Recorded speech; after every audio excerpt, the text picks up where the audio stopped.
Bem, eu já queria imediatamente chamar o nosso Penin para falar do nosso modal ferroviário. Por favor, Penin, fique à vontade. E aí, ato contínuo, nós abrimos aí o nosso painel. Por favor, Penin, a palavra é tua. Obrigado, Dividino. Parabéns, Moita, pela apresentação, muito boa, muito esclarecedora. Parabenizar os organizadores aqui do fórum, agradecer imensamente o convite, porque é um prazer para nós estar aqui. A sede da Rumo é aqui em Curitiba, então, para nós, falar em casa é espetacular.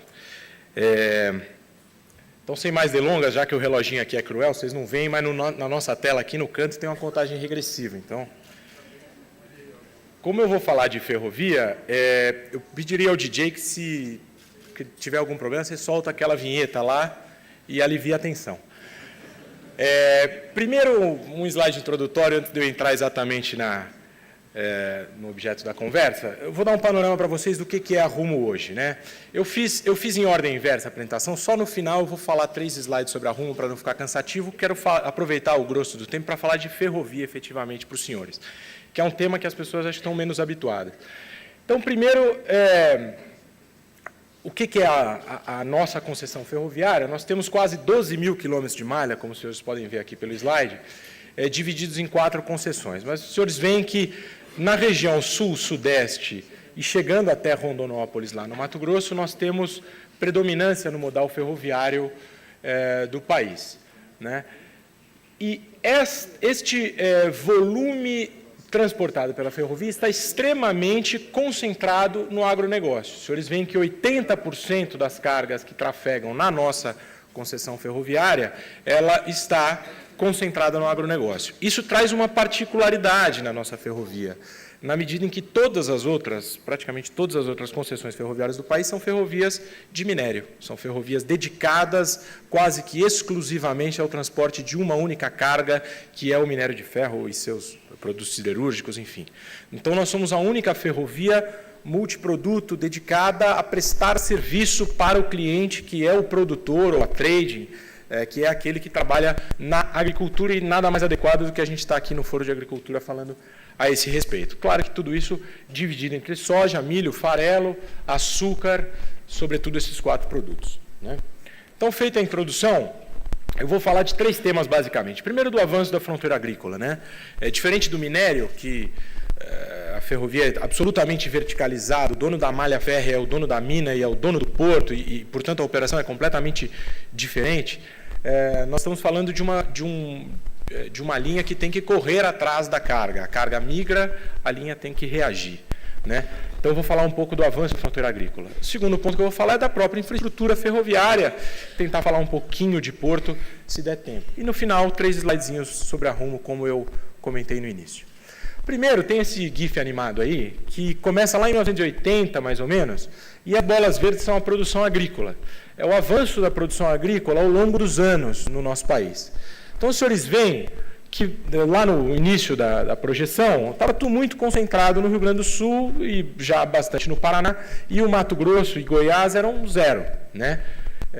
E no final da série a situação se modifica completamente e a gente vê um volume absurdo de grãos e um crescimento muito acentuado nos últimos anos na região do Mato Grosso e de Goiás, né? Se a gente considerar ainda que aqui no Paraná, graças a Deus, grande parte do que é produzido é consumido localmente, porque existe uma produção muito grande de suíno, de aves, etc., no sul como um todo, sobra menos ainda para exportação, né? Enquanto que o volume lá do Mato Grosso e de Goiás ele é praticamente integralmente destinado à exportação, porque são estados que consomem muito pouco desses grãos, né? Mas, de qualquer maneira, o que esse gráfico salienta é que o perfil do volume, o perfil da demanda mudou muito nos últimos anos. A bolinha vermelha ali intrometida é a média. Então, os senhores veem que no início da série a média está quase no Rio Grande do Sul e no final ela está quase no Mato Grosso, né? O próximo slide eu vou pular, porque era só se esse gráfico não desse certo. São 3 fotos. Então, sem mais delongas, vamos para a infraestrutura, né? Eu vou falar basicamente dos 2 corredores centrais, que é o que nos importa aqui, né, senhores? Claro, eu poderia falar ainda do corredor de Rio Grande, mas como só me deram 20 minutos, eu vou focar nesses dois principais, né? Santos e Paranaguá. E aí, Paranaguá, se eu falar alguma besteira, dividindo, por favor, fique à vontade. Primeiro, Santos, né? Esta aqui é a ponte rodoferroviária. Não sei se alguém já esteve lá. Essa ponte cruza o Rio Paraná. Ela é a divisa. O Rio Paraná é a divisa entre o estado de São Paulo e o Mato Grosso do Sul. Se vocês olharem esse mapinha que tem aqui no canto, não sei se está visível, temos duas linhas, né? Uma azul e uma amarela. A linha azul é a Malha Paulista e a linha amarela é a Malha Norte, que chega a Rondonópolis, no Mato Grosso. Esta ponte é a divisa entre essas duas malhas. Então, os senhores observem que a Malha Paulista foi transferida à iniciativa privada lá em 1998, mesmo ano em que essa ponte bonita foi inaugurada, lá pelo governador Mário Covas, ainda vivo, ainda governador do estado de São Paulo na ocasião. Esta ponte é, portanto, o marco inicial desta ferrovia amarelinha, que é a Malha Norte. Portanto, ela colocou o primeiro pezinho dela lá em 1998 e veio sendo construída nesses últimos quase 20 anos, menos de 20 anos, e chegou finalmente a Rondonópolis só em 2012, ou seja, ontem, né? O terminal começou a operar efetivamente em 2013 e ele ainda é um work in progress, vamos dizer assim, ele ainda é uma coisa em consolidação, à medida em que as empresas estão adaptando a sua logística à ferrovia, instalando seus terminais no entorno do terminal ferroviário. Nós temos o terminal de fertilizantes inaugurando ainda esse ano, temos uma série de projetos, não apenas nossos, como de todos os clientes, sendo instalados no entorno do terminal de Rondonópolis. Então, a chegada da ferrovia ao Mato Grosso é uma novidade, na verdade, absolutamente nova, né? E veio aí um fundo que não era o meu. Mas tudo bem, vamos seguir. Vamos lá. Então, eu queria falar um pouquinho, em um segundo, sobre a diferença operacional de produtividade entre a Malha Norte e a Malha Paulista. Tem aí um mapinha que não está muito bacana, mas enfim. Enquanto a Malha Norte é uma linha greenfield, uma linha que foi construída do zero pelo privado e ficou pronta ontem, né? A Malha Paulista tem características diferentes que eu vou mostrar mais à frente. Mas a Malha Norte é uma linha muito produtiva, com muito poucos pontos de carregamento, praticamente toda a carga entra lá em Rondonópolis e circula a malha inteira no trem praticamente sem parar, e o trem, o fator de produtividade crítico dele é o consumo de combustível para sair da inércia, né, e para parar, né? E na outra ponta nós temos o Porto de Santos, que ainda é o maior porto graneleiro do Brasil e que teve, nos últimos anos, o Divigino falou de Paranaguá, e acho que o mesmo poderia ser dito de Santos, uma expansão considerável na sua infraestrutura portuária. O terminal da ADM, eu citei aí alguns, a licitação do TES, que foi vencida pela Cargill e pela Dreyfus, o Tiplan da VLI, que é um terminal enorme, vários projetos portuários importantes em Santos.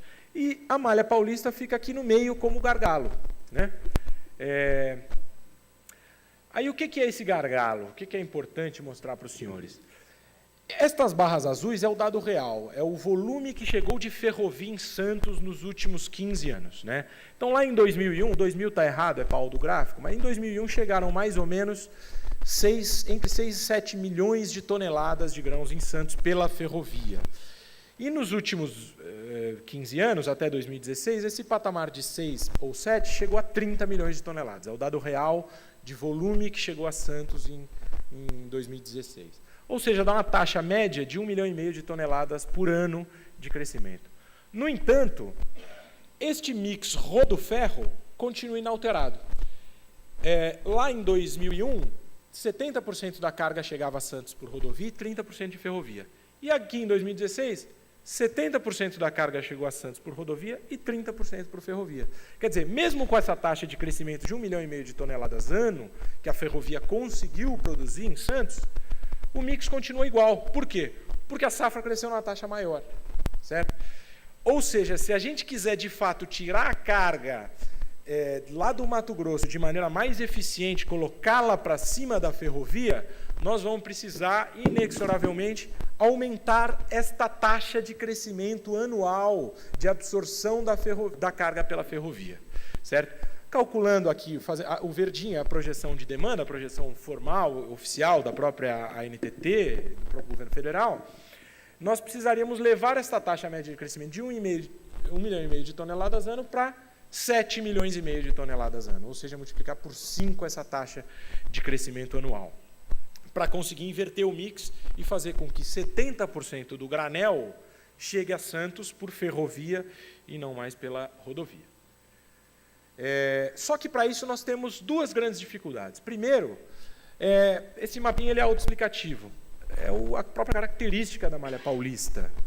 Diferentemente da malha norte, que é uma malha greenfield, foi construída integralmente pelo privado, do zero, uma malha reta, plana, com todas as características operacionais necessárias para a boa operação ferroviária, a malha paulista é o contrário. Ela é uma malha do século XIX, sinuosa, passando por meio dos municípios, enfim, eu vou mostrar um pouco as características dela, mas que faz com que ela seja muito pouco produtiva, né? Então, basicamente, esses 4 vetores centrais de produtividade. Primeiro, ela tem um traçado do tempo do café. Ela ia, propositadamente, buscar o café nas regiões produtivas do interior de São Paulo, né? Ela tem raios de curva muito inadequados e um traçado muito antigo. Ela tem rampas muito elevadas, o trem não sobe rampa, os zigates arrebentam, enfim, não preciso também entrar muito nisso. E ela atravessa o centro de grandes municípios do interior de São Paulo. Ela passa no centro de São José do Rio Preto, no centro de Araraquara, em Campinas, Votuporanga, passa no centro de uma série de municípios densos do estado de São Paulo, que é o mais populoso do país, né? Além da própria via permanente ser uma via permanente antiga. Claro que ela foi modernizada ao longo dos anos, mas ela ainda guarda características antiquadas, né? Isto limita a capacidade da malha paulista nos 30 milhões de toneladas anual. Ou seja, a gente chegou num momento em que a possibilidade de volume de cargas a ser trafegada pela Paulista está absolutamente engargalada. Enquanto que nas outras duas pontas nós temos capacidade ociosa. Santos tem capacidade de expansão e contratada e já em produção, e a Malha Norte tem capacidade de aumentar muito o volume de transporte Mato Grosso até São Paulo. Para resolver esse gargalo, nós temos ainda mais esse desafio, que é a Serra do Mar. Os senhores conhecem bem, certamente, a Serra de Paranaguá, e nós temos em São Paulo uma que é muito pior, né? É uma serra muito pontiaguda. A cidade de São Paulo ela é colada no litoral, inclusive, não sei se o senhor sabe, existe um lugar no extremo sul da cidade de São Paulo que é possível ver o mar a olho nu, em Engenheiro Marcilac, dentro do município de São Paulo, é possível ver o mar a olho nu. Ou seja, é muito encostado, é um paredão de 800, quase 900 metros, encostado no litoral. E este paredão é transposto com um sistema de viadutos e túneis, que é da década de 30, que foi integralmente duplicado nos últimos anos, mas que não tem como mexer. Se a gente pensar na construção de uma nova descida da Serra de Santos, é absolutamente impensável, uma vez que o licenciamento ambiental, o Moita pode me corrigir, mas o governo do Estado de São Paulo passou 40 anos para fazer a Nova Imigrantes. E imagino que para fazer uma nova descida da Serra na ferrovia seja absolutamente impossível, até porque é Mata Atlântica, aquelas coisas. Então, nós temos que trabalhar com essa restrição. Para superá-la, nós não podemos aumentar a infraestrutura da via, temos uma limitação muito grande para aumentar a velocidade, porque o trecho de serra, nós temos 40 km ininterruptos que o trem vai descendo. Então, vocês imaginem um trem de 8 mil, 10, 12 mil toneladas descendo ininterruptamente no freio. A restrição para aumentar a velocidade é muito grande. Então, o grande pulo do gato, para se aumentar o volume com destino a Santos, e Paranaguá, eu vou mostrar, é similar, é aumentar o tamanho do trem tipo. É pegar o trem tipo atual, que é um trem de 80 vagões, e conseguir levá-lo para um trem de 120 vagões, com cada vagão unitariamente mais pesado. Isso faz com que a gente saia de um trem atual de 8.800 toneladas para um trem de 14.400 toneladas. Isso reflete num volume de alterações que nos obriga a mudar toda a linha. Porque se a gente altera o trem tipo na serra, todos os pátios ferroviários que estão no interior de São Paulo, que hoje comportam um trem de 80 vagões, portanto, pátios de 1.600, 1.700 metros, passam a ter que ter 2.500 metros. Todas as pontes que hoje têm estrutura para levar um trem de 8.000 toneladas passam a ter que levar um trem de 14.000 toneladas. Os trilhos que hoje têm perfil 45 toneladas por eixo, às vezes 50, 55 toneladas por eixo, todos eles terão que ser trens trilhos de 68 toneladas por eixo. A pavimentação que hoje ainda é em São Paulo, majoritariamente de madeira, terá que ser toda ela de aço. Enfim, existe a necessidade de se recapacitar toda a linha da Malha Paulista. Portanto, praticamente, de se construir uma nova linha dentro da faixa de domínio existente. É este o tamanho de desafio que se coloca para que a gente faça o que o Moita mostrou no caso das rodovias, para que a gente tenha um antes e depois na ferrovia tão bonito quanto, né? Este projeto aqui eu vou pular porque são as externalidades, enfim, de um projeto dessa natureza em termos de redução de emissão de poluentes, geração de empregos, etc. Finalmente, o corredor Paranaguá, né? Eu não sei por que esses dois slides ficam com... Mas, enfim. Hoje, em Paranaguá, os senhores veem que o share de açúcar ainda já é majoritariamente ferroviário. 90% do que chega a Paranaguá, de açúcar, chega pela ferrovia. Porém, no grão, e aí essa frase ficou ilegível, apenas 20% do volume dos grãos que chega em Paranaguá o fazem pela ferrovia. Opa! O fazem pela ferrovia. Ou seja, sem musiquinha. O fazem pela ferrovia. Ou seja, nós temos aí uma fronteira muito grande para expandir. No açúcar é esses 10%, mas no grão nós temos um potencial muito grande de fazer com que isso chegue mais via ferroviária do que atualmente, né? Esses ficaram, não sei porque desconfigurou, mas enfim. Nós temos 4 grandes gargalos na malha aqui do Paraná que nós precisamos atacar de maneira a vencer esse desafio e fazer com que o grão chegue pela ferrovia. Primeiro, melhorar a própria qualidade da via, aquele primeiro desenho. O segundo é material rodante. Vagões antigos, danificados, têm que ser trocados. O terceiro, e aí eu entro um pouco no que o Divino chegou a colocar, é a própria infraestrutura de recepção de carga no interior do porto. O Porto de Paranaguá, eu tenho um slide sobre isso, ele, apesar de ter, de fato, diversas moegas, as moegas existentes são moegas adequadas para trens muito curtos. Você tem que picotar muitas vezes o trem para fazer o descarregamento nas diversas moegas do porto. Talvez a gente tenha que trabalhar, talvez não, a gente tem projetos estruturados para construir moegas grandes lá embaixo, de maneira que a gente consiga chegar com um trem grande sem precisar fatiá-lo em patos ferroviários antes. Isso aumenta a produtividade da ferrovia de uma maneira muito significativa, porque permite que você gire o trem de maneira mais rápida e passe um volume muito maior de trens pelo porto, né? E o terceiro, que eu vou mostrar também com mais detalhe, é a restrição da serra, que, assim como em Santos, aqui é crítica, né? Olha, está difícil, esse fundo que entrou aqui da CNA, mas enfim. O que a gente está estimando como CAPEX para a malha paranaense? A gente está estimando um CAPEX de 1,1 bi, parte dele já foi realizado. Aqui o número 17, para a realização desse CAPEX, a gente tem aí um número de mais ou menos 3 mil empregos diretos no Paraná, né? E um plano até 2020, portanto, para os próximos 3 anos, da ordem de 2 bi, que estão sendo negociados com a NTT, enfim, para que a gente consiga fazer uma recapacitação completa da Central do Paraná e do Porto de Paranaguá, né? Aí eu estou mostrando o que foi feito em termos de material rodante, tá? Já foram reformadas 89 locomotivas do tempo da LL, acho que quando o Dividino colocou que a gente tem feito um esforço muito grande para virar essa página do que foi o período da LL, nós temos, de fato, como mostrar grande parte desse esforço, né? Fizemos aí a reforma de 89 locomotivas e fizemos a aquisição de 25 máquinas em 16 e grande parte das 21 de 17 também já adquiridas, no investimento de quase 500 milhões de reais.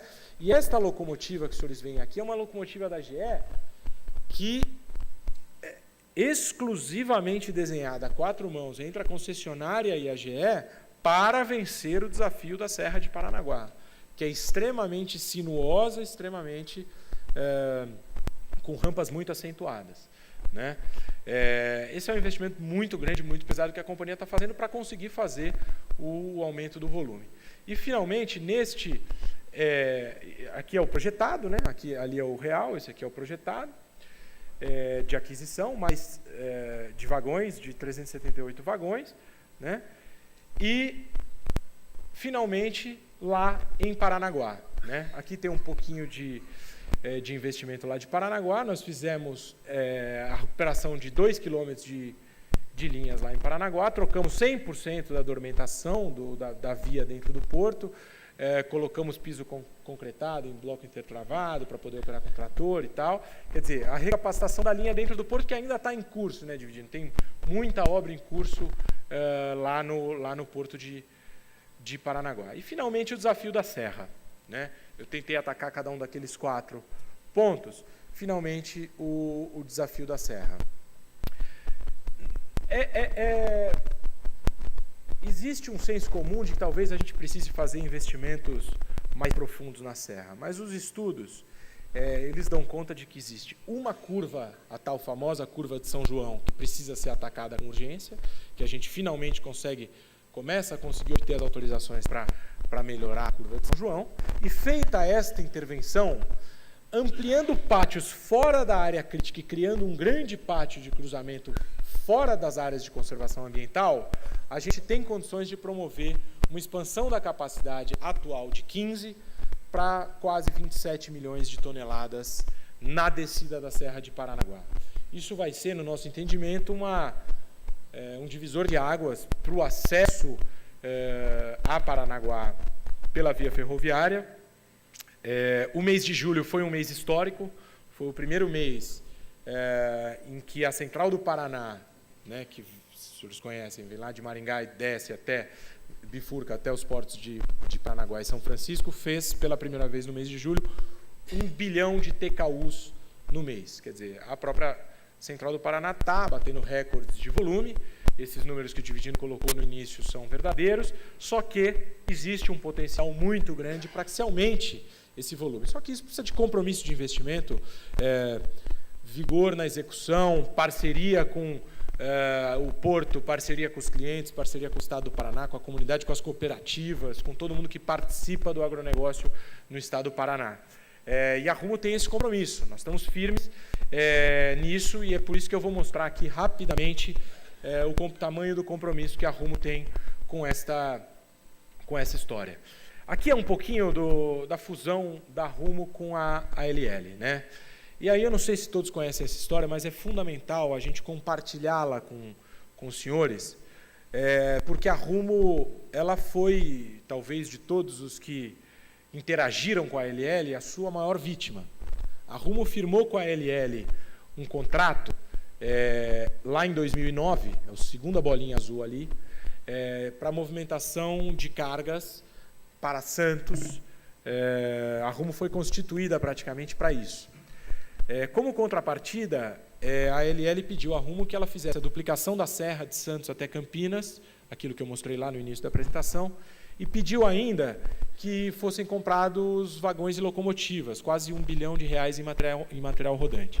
Então, esse investimento na duplicação da Serra e no material rodante, ele chegou a R$2 bilhões.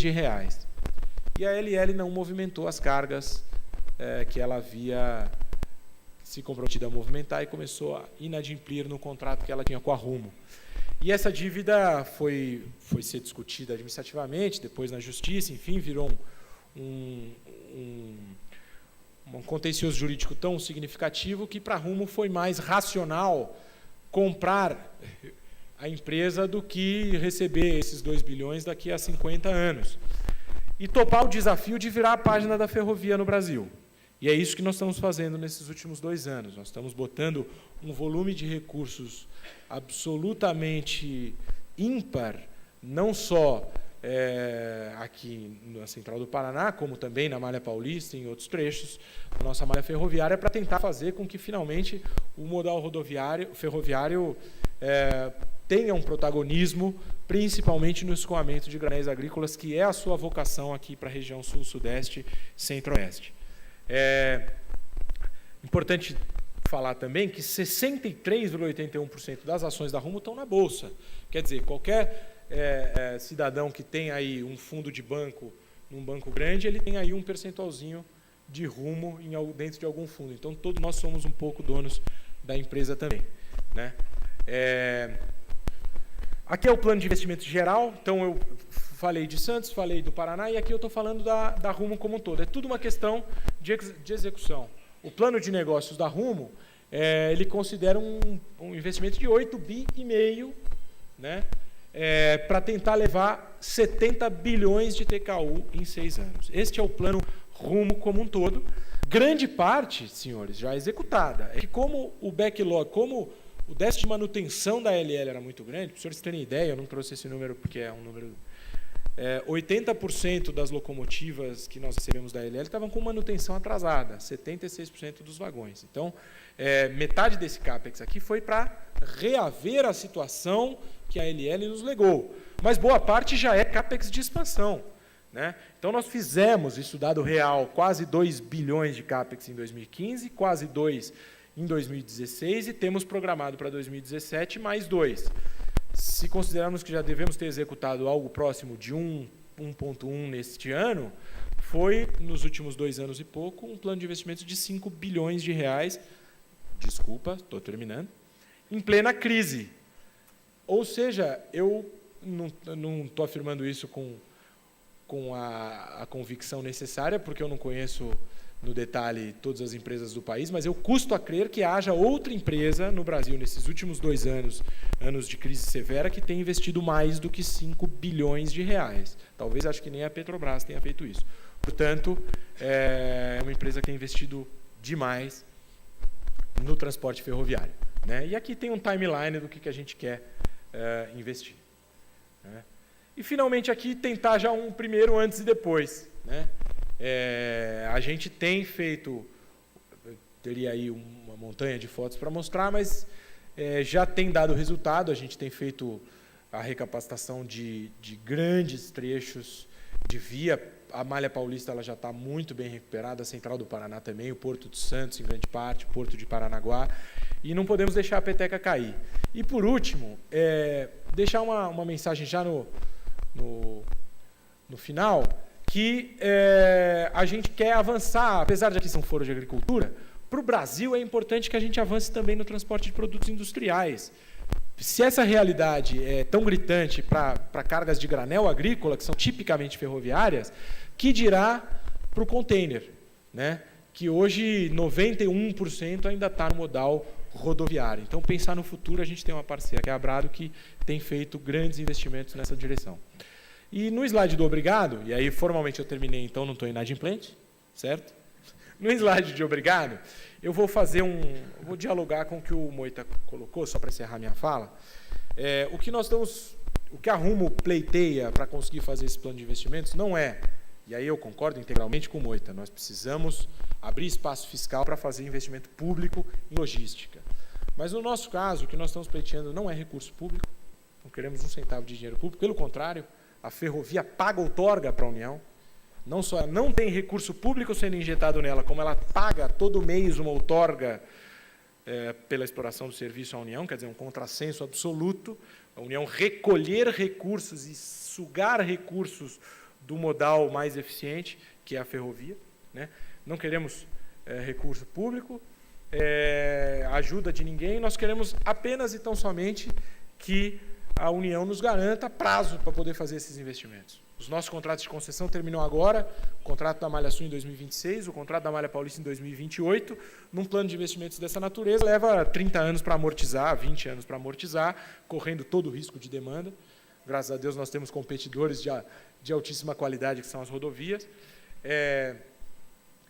Precisamos de prazo para amortizar. Um plano de investimentos, por exemplo, da Malha Paulista, da ordem de 5 bilhões de reais, com 6 anos de execução, vai ficar pronto em 2024, 2025, o contrato de concessão acaba em 2028, é impensável se botar de pé um programa de investimentos dessa natureza sem ter prazo para amortizar esses investimentos. Então, é apenas e tão somente isso que nós e as outras concessionárias de ferrovia também pleiteamos. Muito obrigado.